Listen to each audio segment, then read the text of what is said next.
সবুজে ঘেরা একটি শান্ত গ্রামে থাকত একটি মুসলিম পরিবার। সেই পরিবারের ছোট ছেলেটির নাম ছিল রাহিম।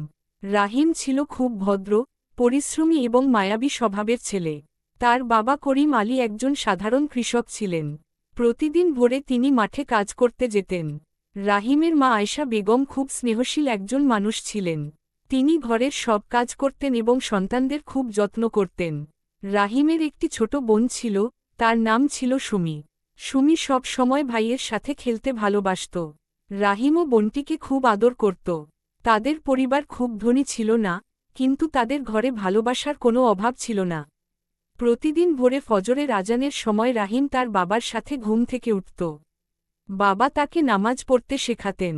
নামাজ শেষে তারা একসাথে বসে গল্প করত। করিম আলী সব সময় ছেলেকে বলতেন, বাবা, মানুষের জীবনে সবচেয়ে বড় জিনিস হল সততা আর পরিশ্রম। যদি তুমি ভালো মানুষ হও, আল্লাহ অবশ্যই তোমাকে সাহায্য করবেন। রাহিম মন দিয়ে বাবার কথা শুনত।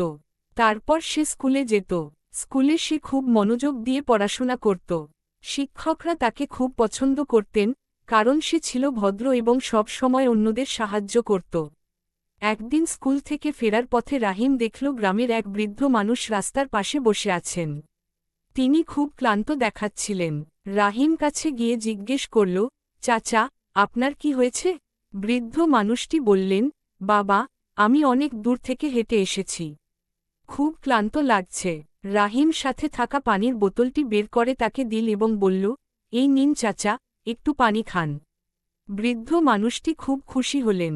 তিনি বললেন, আল্লাহ তোমাকে অনেক ভালো রাখুক বাবা। বাড়িতে ফিরে রাহিম মাকে সব কথা বলল। মা হাসিমুখে বললেন, তুমি খুব ভালো কাজ করেছ বাবা। মানুষের সাহায্য করলে আল্লাহ খুশি হন। এভাবেই রাহিম ধীরে ধীরে বড় হতে লাগল। সে পড়াশোনায় আরও মনোযোগ দিল এবং সব সময় তার বাবা মায়ের কথা মেনে চলত। গ্রামের সবাই তাকে খুব ভালোবাসত। একদিন করিম আলী অসুস্থ হয়ে পড়লেন। তখন রাহিম বাবার পাশে দাঁড়াল। স্কুলের পড়াশোনার পাশাপাশি সে বাবাকে মাঠের কাজে সাহায্য করতে লাগল। ছোট বয়স হলেও সে খুব দায়িত্বশীল হয়ে উঠল।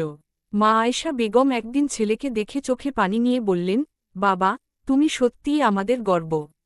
রাহিম মায়ের হাত ধরে বলল, মা, তোমরা আমার জন্য এত কিছু করেছ। তোমাদের পাশে থাকা আমার দায়িত্ব। সময়ের সাথে সাথে রাহিম পড়াশোনা শেষ করে একজন ভালো মানুষ হয়ে উঠল। সে সব সময় তার পরিবারকে সম্মান করত এবং গ্রামের মানুষের পাশে দাঁড়াত।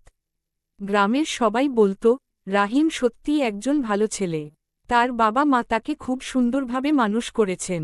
এইভাবেই একটি সাধারণ মুসলিম পরিবারের ভালোবাসা, শিক্ষা এবং পরিশ্রম রাহিমকে একজন আদর্শ মানুষ করে তুলল।